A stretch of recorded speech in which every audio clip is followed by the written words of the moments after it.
जय श्री राम भक्तों, क्या आप अपने पुत्र की सुरक्षा को लेकर बहुत ही ज़्यादा चिंतित रहते हैं? क्या बार बार जीवन में संकट और परेशानी आ रही है? सिर्फ 2 मिनट इस हनुमान मंत्र को सुन लें और महसूस करें कैसे सकारात्मक ऊर्जा आपके जीवन में बदलाव लाती है। नमस्कार भक्तों, स्वागत है आप सभी भक्तों का हमारे यूट्यूब चैनल पंडित जी प्राचीन ज्ञान पे। अगर आप अपने पुत्र की रक्षा चाहते हैं, उसके जीवन से संकट दूर करना चाहते हैं, तो इस दिव्य हनुमान मंत्र को ध्यान से सुनें और मन में श्रद्धा रखें। हनुमान जी को संकट मोचन कहा जाता है, यानी हर संकट को हरने वाले। जब भी जीवन में डर, बाधा या परेशानी आती है तो हनुमान जी का स्मरण हमें शक्ति देते हैं। अब आप अपनी आंखें बंद करें, मन को शांत करें और इस मंत्र को सच्चे दिल से सुनें। इस मंत्र के नियमित जाप से मन में सकारात्मक ऊर्जा आएगी, आपके जीवन से बड़ी परेशानी भी खत्म हो जाएगी, डर कम होगा और जीवन में स्थिरता आएगी। याद रखें भक्तों, सच्ची श्रद्धा और विश्वास ही इस मंत्र की सबसे बड़ी शक्ति है। आपको बता दें भक्तों, ये वीडियो धार्मिक आस्था पर आधारित है। परिणाम व्यक्ति की श्रद्धा और विश्वास पर निर्भर करता है। यदि आपके अंदर श्रद्धा और विश्वास है तो मंत्रों से बहुत कुछ हासिल किया जा सकता है, पर हम किसी प्रकार के किसी की को दावा नहीं करते, क्योंकि भक्तों मंत्र में बहुत ही ज़्यादा शक्ति होती है, परंतु आपके अंदर श्रद्धा और विश्वास भी होना चाहिए, तभी आपको लाभ मिल सकता है। तो चलिए, अगर आप भी अपने जीवन में भगवान श्री हनुमान जी पर विश्वास करते हैं तो सच्चे दिल से इस मंत्र का जाप अभी से प्रारंभ करते हैं और अपने जीवन को धन्य बनाते हैं। चलिए सच्चे दिल से इस मंत्र का जाप शुरू करते हैं। ओम अतुलित बालधामं हेमशैलाभुदेहं धनुजवन कृशानं ज्ञानीनमाग्रगण्यं सकल गुण निधानं वानराणामधीशं रघुपति प्रिय भक्तं वातजातं नमामि। ओम श्री हनुमते नमः। अतुलित बालधामं हेमशैलाभुदेहं धनुजवन कृशानं ज्ञानीनमाग्रगण्यं सकल गुण निधानं वानराणामधीशं रघुपति प्रिय भक्तं वातजातं नमामि। ओम श्री हनुमते नमः। अतुलित बालधामं हेमशैलाभुदेहं धनुजवन कृशानं ज्ञानीनमाग्रगण्यं सकल गुण निधानं वानराणामधीशं रघुपति प्रिय भक्तं वातजातं नमामि। ओम श्री हनुमते नमः। ओम अतुलित बालधामं हेमशैलाभुदेहं धनुजवन कृशानं ज्ञानीनमाग्रगण्यं सकल गुण निधानं वानराणामधीशं रघुपति प्रिय भक्तं वातजातं नमामि। ओम श्री हनुमते नमः। ओम अतुलित बालधामं हेमशैलाभुदेहं धनुजवन कृशानं ज्ञानीनमाग्रगण्यं सकल गुण निधानं वानराणामधीशं रघुपति प्रिय भक्तं वातजातं नमामि। ओम श्री हनुमते नमः। अतुलित बालधामं हेमशैलाभुदेहं धनुजवन् कृशानुं ज्ञानीनमाग्रगण्यं सकलगुणनिधानं वानराणामधीशं रघुपतिप्रियभक्तं वातजातं नमामि। ॐ श्री हनुमते नमः। अतुलितबालधामं हेमशैलाभुदेहं धनुजवन् कृशानुं ज्ञानीनमाग्रगण्यं सकलगुणनिधानं वानराणामधीशं रघुपतिप्रियभक्तं वातजातं नमामि। ॐ श्री हनुमते नमः। ॐ अतुलितबालधामं हेमशैलाभुदेहं धनुजवन् कृशानं ज्ञानीनमाग्रगण्यं सकलगुणनिधानं वानराणामधीशं रघुपतिप्रियभक्तं वातजातं नमामि। ॐ श्री हनुमते नमः। ॐ अतुलितबालधामं हेमशैलाभुदेहं धनुजवन् कृशानं ज्ञानीनमाग्रगण्यं सकलगुणनिधानं वानराणामधीशं रघुपतिप्रियभक्तं वातजातं नमामि। ॐ श्री हनुमते नमः। अतुलितबालधामं हेमशैलाभुदेहं धनुजवन् कृशानुं ज्ञानीनमाग्रगण्यं सकलगुणनिधानं वानराणामधीशं रघुपतिप्रियभक्तं वातजातं नमामि। ॐ श्री हनुमते नमः। अतुलितबालधामं हेमशैलाभुदेहं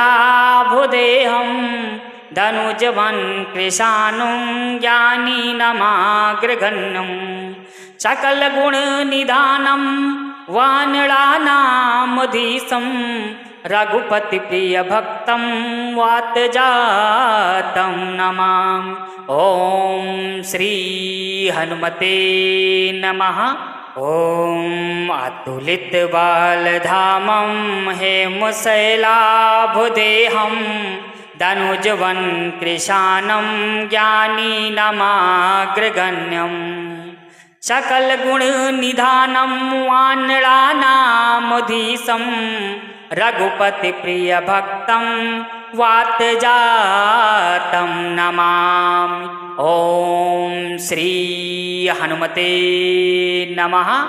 ॐ अतुलितबालधामं हेमशैलाभुदेहं धनुजवन् कृशानं ज्ञानीनमाग्रगण्यं सकलगुणनिधानं वानराणामधीशं रघुपतिप्रियभक्तं वातजातं नमामि। ॐ श्री हनुमते नमः। अतुलितबालधामं हेमशैलाभुदेहं धनुजवन् कृशानुं ज्ञानीनमाग्रगण्यं सकलगुणनिधानं वानराणामधीशं रघुपतिप्रियभक्तं वातजातं नमामि। ॐ श्री हनुमते नमः। अतुलितबालधामं हेमशैलाभुदेहं धनुजवन् कृशानुं ज्ञानीनमाग्रगण्यं सकलगुणनिधानं वानराणामधीशं रघुपतिप्रियभक्तं वातजातं नमामि। ॐ श्री हनुमते नमः। ॐ अतुलित बालधामं हेमशैलाभुदेहं दनुजवन कृशानं ज्ञानीनमाग्रगण्यं सकलगुणनिधानं वानराणामधीशं रघुपतिप्रियभक्तं वातजातं नमामि। ॐ श्री हनुमते नमः। ॐ अतुलित बालधामं हेमशैलाभुदेहं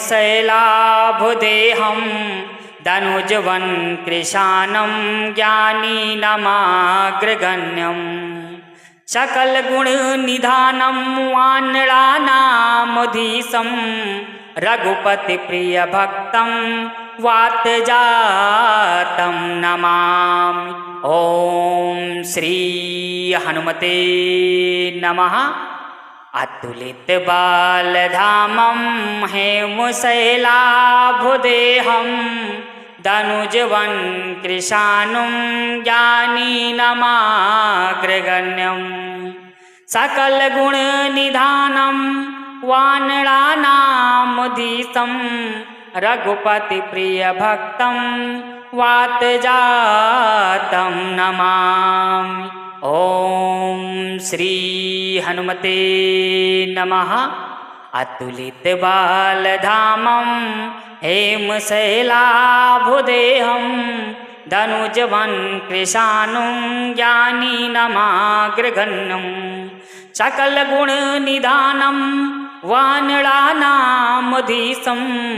रघुपतिप्रियभक्तं वातजातं नमामि। ॐ श्री हनुमते नमः। ॐ अतुलित बालधामं हेमशैलाभुदेहं दनुजवन कृशानं ज्ञानीनमाग्रगण्यं सकलगुणनिधानं वानराणामधीशं रघुपतिप्रियभक्तं वातजातं नमामि। ॐ श्री हनुमते नमः। ॐ अतुलित बालधामं हेमशैलाभुदेहं दनुजवन कृशानं ज्ञानीनमाग्रगण्यं सकलगुणनिधानं वानराणामधीशं रघुपतिप्रियभक्तं वातजातं नमामि। ॐ श्री हनुमते नमः। अतुलित बालधामं हेमशैलाभुदेहं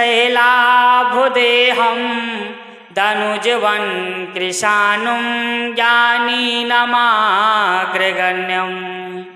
सकलगुणनिधानं वानराणामधीशं रघुपतिप्रियभक्तं वातजातं नमामि। ॐ श्री हनुमते नमः। अतुलित बालधामं हेमशैलाभुदेहं दनुजवन कृशानं ज्ञानीनमाग्रगण्यं सकलगुणनिधानं वानराणामधीशं रघुपतिप्रियभक्तं वातजातं नमामि। ॐ श्री हनुमते नमः। ॐ अतुलित बालधामं हेमशैलाभुदेहं दनुजवन कृशानं ज्ञानीनमाग्रगण्यं सकलगुणनिधानं वानराणामधीशं रघुपतिप्रियभक्तं वातजातं नमामि। ॐ श्री हनुमते नमः। ॐ अतुलित बालधामं हेमशैलाभुदेहं दनुजवन कृशानं ज्ञानीनमाग्रगण्यं सकलगुणनिधानं वानराणामधीशं रघुपतिप्रियभक्तं वातजातं नमामि। ओम श्री हनुमते नमः। अतुलित बालधामं हेमशैलाभुदेहं धनुजवन् कृशानुं ज्ञानीनमाग्रगण्यं सकलगुणनिधानं वानराणामधीशं रघुपतिप्रियभक्तं वातजातं नमामि। ओम श्री हनुमते नमः। अतुलित बालधामं हेमशैलाभुदेहं धनुजवन् कृशानुं ज्ञानीनमाग्रगण्यं सकलगुणनिधानं वानराणामधीशं रघुपतिप्रियभक्तं वातजातं नमामि। ओम श्री हनुमते नमः। ओम अतुलित बालधामं हेमशैलाभुदेहं धनुजवन् कृशानं ज्ञानीनमाग्रगण्यं सकलगुणनिधानं वानराणामधीशं रघुपतिप्रियभक्तं वातजातं नमामि। ओम श्री हनुमते नमः। ओम अतुलित बालधामं हेमशैलाभुदेहं धनुजवन् कृशानं ज्ञानीनमाग्रगण्यं सकलगुणनिधानं वानराणामधीशं रघुपतिप्रियभक्तं वातजातं नमामि। ओम श्री हनुमते नमः। अतुलित बालधामं हेमशैलाभुदेहं धनुजवन् कृशानुं ज्ञानीनमाग्रगण्यं सकलगुणनिधानं वानराणामधीशं रघुपतिप्रियभक्तं वातजातं नमामि। ओम श्री हनुमते नमः। अतुलित बालधामं हेमशैलाभुदेहं धनुजवन् कृशानुं ज्ञानीनमाग्रगण्यं सकलगुणनिधानं वानराणामधीशं रघुपतिप्रियभक्तं वातजातं नमामि। ओम श्री हनुमते नमः। ओम अतुलित बालधामं हेमशैलाभुदेहं धनुजवन् कृशानं ज्ञानीनमाग्रगण्यं सकलगुणनिधानं वानराणामधीशं रघुपतिप्रियभक्तं वातजातं नमामि। ओम श्री हनुमते नमः। ओम अतुलित बालधामं हेमशैलाभुदेहं धनुजवन् कृशानं ज्ञानीनमाग्रगण्यं सकलगुणनिधानं वानराणामधीशं रघुपतिप्रियभक्तं वातजातं नमामि। ओम श्री हनुमते नमः। अतुलित बालधामं हेमशैलाभुदेहं धनुजवन् कृशानुं ज्ञानीनमाग्रगण्यं सकलगुणनिधानं वानराणामधीशं रघुपतिप्रियभक्तं वातजातं नमामि। ओम श्री हनुमते नमः। अतुलित बालधामं हेमशैलाभुदेहं धनुजवन् कृशानुं ज्ञानीनमाग्रगण्यं सकलगुणनिधानं वानराणामधीशं रघुपति प्रिय भक्तं वातजातं नमामि। ओम श्री हनुमते नमः। ओम अतुलित बालधामं हेमशैलाभुदेहं धनुजवन कृशानं ज्ञानीनमाग्रगण्यं सकल गुण निधानं वानराणामधीशं रघुपति प्रिय भक्तं वातजातं नमामि। ओम श्री हनुमते नमः। ओम अतुलित बालधामं हेमशैलाभुदेहं धनुजवन कृशानं ज्ञानीनमाग्रगण्यं सकल गुण निधानं वानराणामधीशं रघुपति प्रिय भक्तं वातजातं नमामि। ओम श्री हनुमते नमः। अतुलित बालधामं हेमशैलाभुदेहं धनुजवन कृशानं ज्ञानीनमाग्रगण्यं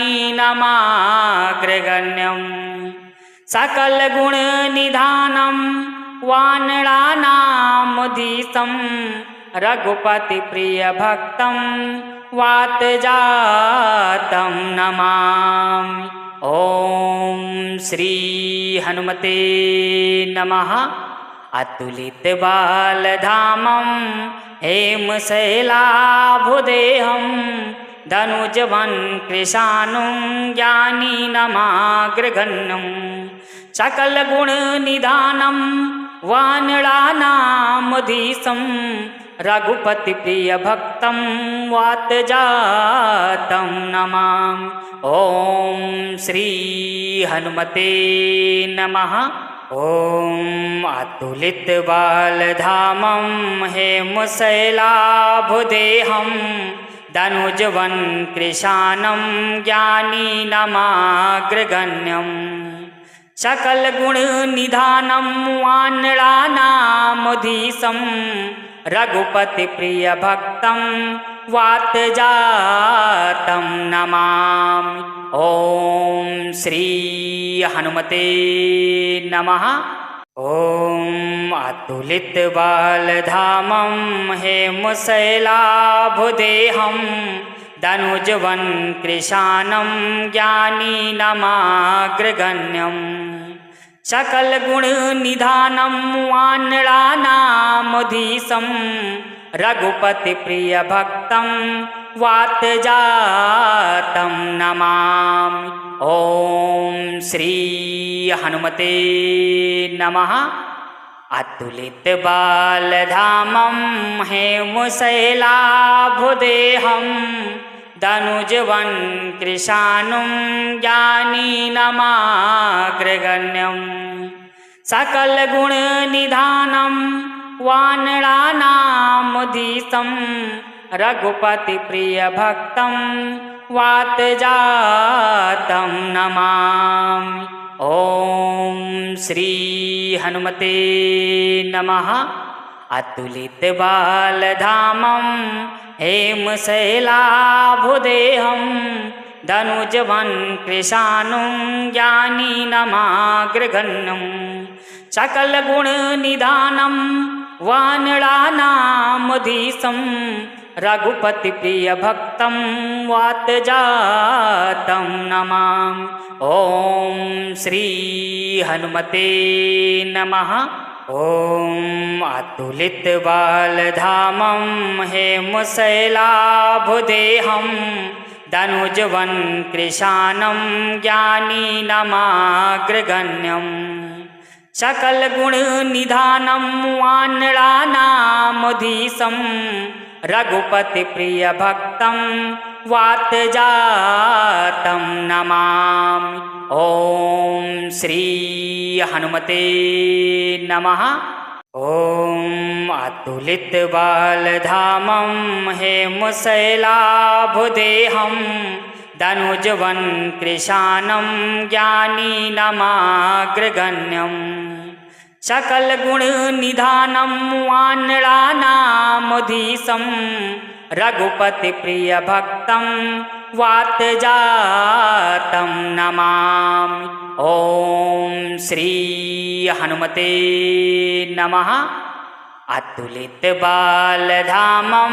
हेमशैलाभुदेहं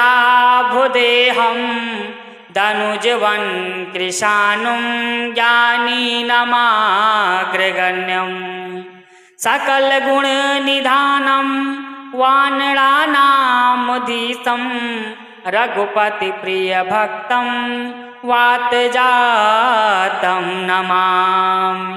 ॐ श्री हनुमते नमः। अतुलितबालधामं हेमशैलाभुदेहं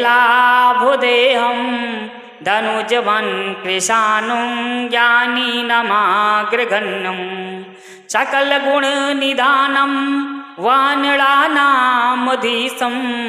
रघुपतिप्रियभक्तं वातजातं नमामि। ॐ श्री हनुमते नमः। ॐ अतुलितबालधामं हेमशैलाभुदेहं धनुजवन् कृशानं ज्ञानिनमाग्रगण्यं सकलगुणनिधानं वानराणामधीशं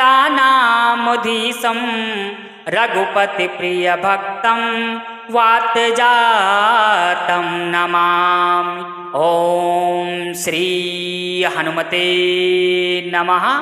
ॐ अतुलितबालधामं हेमशैलाभुदेहं धनुजवन् कृशानं ज्ञानिनमाग्रगण्यं सकलगुणनिधानं वानराणामधीशं रघुपतिप्रियभक्तं वातजातं नमामि। ॐ श्री हनुमते नमः। अतुलितबालधामं हेमशैलाभुदेहं धनुजवन् कृशानुं ज्ञानिनमाग्रगण्यं सकलगुणनिधानं वानराणामधीशं रघुपतिप्रियभक्तं वातजातं नमामि। ॐ श्री हनुमते नमः। अतुलितबालधामं हेमशैलाभुदेहं धनुजवन् कृशानुं ज्ञानिनमाग्रगण्यं सकलगुणनिधानं वानराणामधीशं रघुपतिप्रियभक्तं वातजातं नमामि। ॐ श्री हनुमते नमः। ॐ अतुलितबालधामं हेमशैलाभुदेहं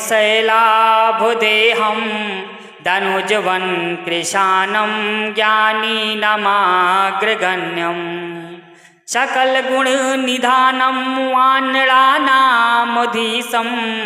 रघुपतिप्रियभक्तं वातजातं नमामि।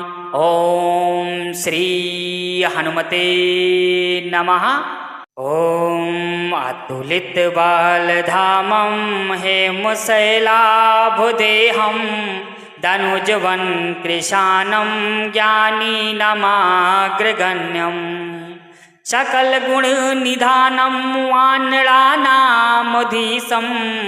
रघुपतिप्रियभक्तं वातजातं नमामि। ॐ श्री हनुमते नमः। अतुलितबालधामं हेमशैलाभुदेहं धनुजवन् कृशानुं ज्ञानिनमाग्रगण्यं सकलगुणनिधानं वानराणामधीशं रघुपतिप्रियभक्तं वातजातं नमामि। ॐ श्री हनुमते नमः। अतुलितबालधामं हेमशैलाभुदेहं धनुजवन् कृशानुं ज्ञानीनमाग्रगण्यं सकलगुणनिधानं वानराणामधीशं रघुपतिप्रियभक्तं वातजातं नमामि। ॐ श्री हनुमते नमः। ॐ अतुलितबालधामं हेमशैलाभुदेहं धनुजवन् कृशानं ज्ञानीनमाग्रगण्यं सकलगुणनिधानं वानराणामधीशं रघुपतिप्रियभक्तं वातजातं नमामि। ॐ श्री हनुमते नमः। ॐ अतुलितबालधामं हेमशैलाभुदेहं धनुजवन् कृशानं ज्ञानीनमाग्रगण्यं सकलगुणनिधानं वानराणामधीशं रघुपतिप्रियभक्तं वातजातं नमामि।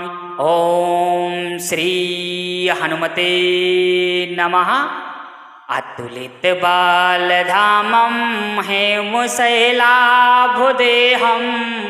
धनुजवन् कृशानुं ज्ञानीनमाग्रगण्यं सकलगुणनिधानं वानराणामधीशं रघुपतिप्रियभक्तं वातजातं नमामि। ॐ श्री हनुमते नमः।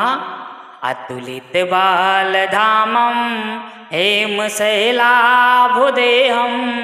धनुजवन् कृशानुं ज्ञानीनमाग्रगण्यं सकलगुणनिधानं वानराणामधीशं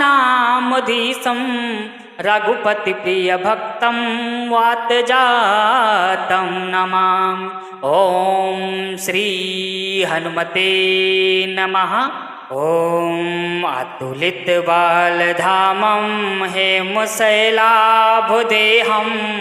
धनुजवन् कृशानं ज्ञानीनमाग्रगण्यं सकलगुणनिधानं वानराणामधीशं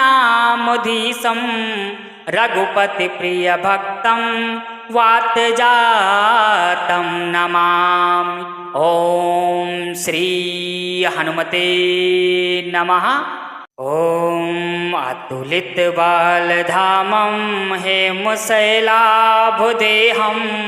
धनुजवन् कृशानं ज्ञानीनमाग्रगण्यं सकलगुणनिधानं वानराणामधीशं रघुपतिप्रियभक्तं वातजातं नमामि। ॐ श्री हनुमते नमः। अतुलितबालधामं हेमशैलाभुदेहं धनुजवन् कृशानुं ज्ञानीनमाग्रगण्यं सकलगुणनिधानं वानराणामधीशं रघुपतिप्रियभक्तं वातजातं नमामि। ॐ श्री हनुमते नमः। अतुलितबालधामं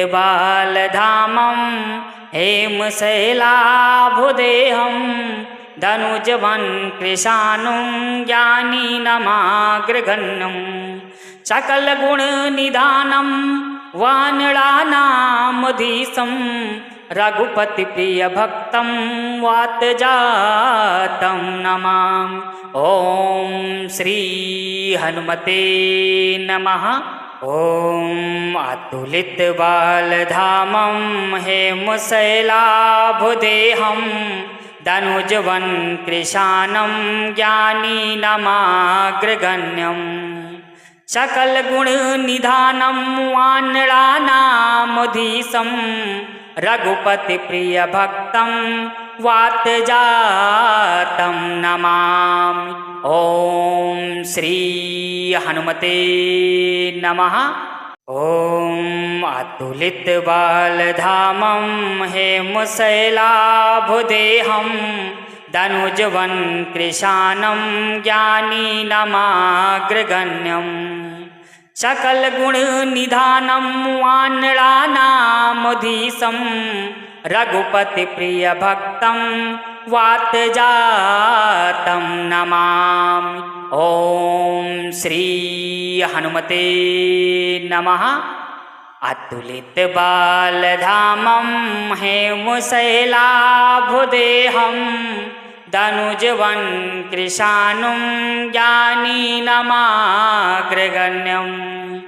सकलगुणनिधानं वानराणामधीशं रघुपतिप्रियभक्तं वातजातं नमामि।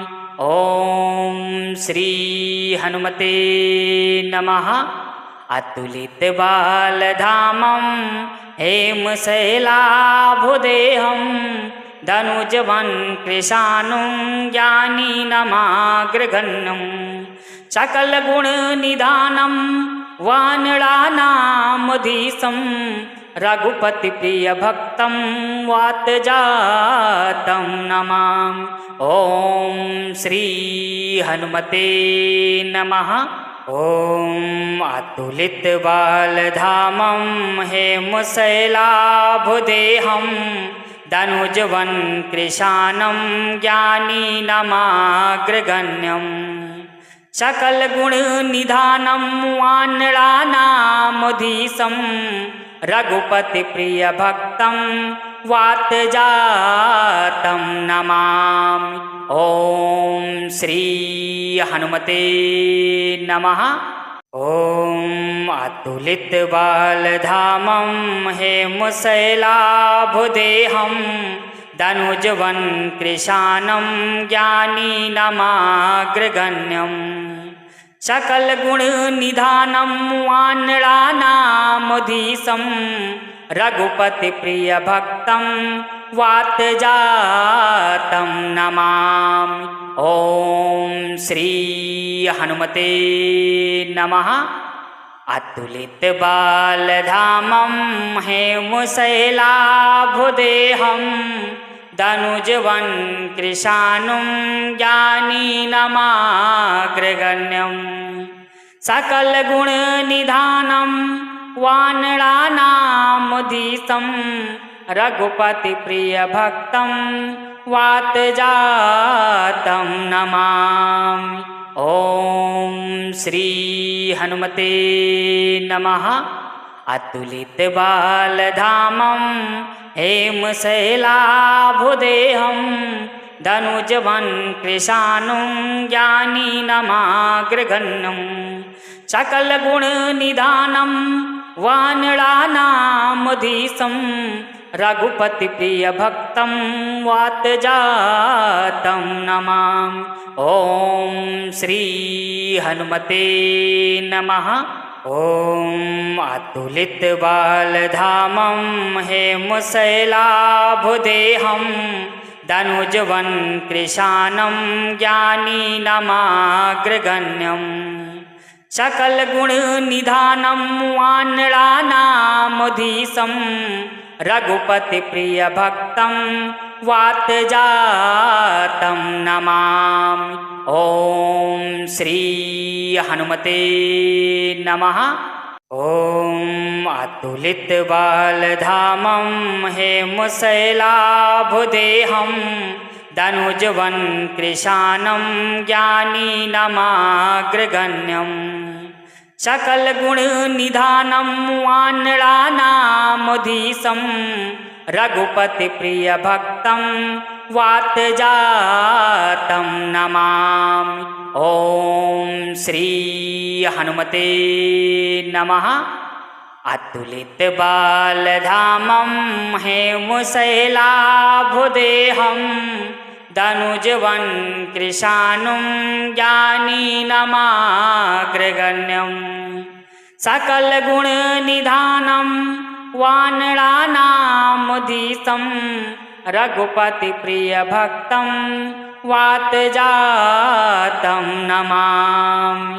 ॐ श्री हनुमते नमः। अतुलितबालधामं हेमशैलाभुदेहं धनुजवन्कृशानुं ज्ञानिनमाग्रगण्यं सकलगुणनिधानं वानराणामधीशं रघुपतिप्रियभक्तं वातजातं नमामि। ॐ श्री हनुमते नमः। ॐ अतुलितबालधामं हेमशैलाभुदेहं धनुजवन्कृशानं ज्ञानिनमाग्रगण्यं सकलगुणनिधानं वानराणामधीशं रघुपतिप्रियभक्तं वातजातं नमामि। ॐ श्री हनुमते नमः।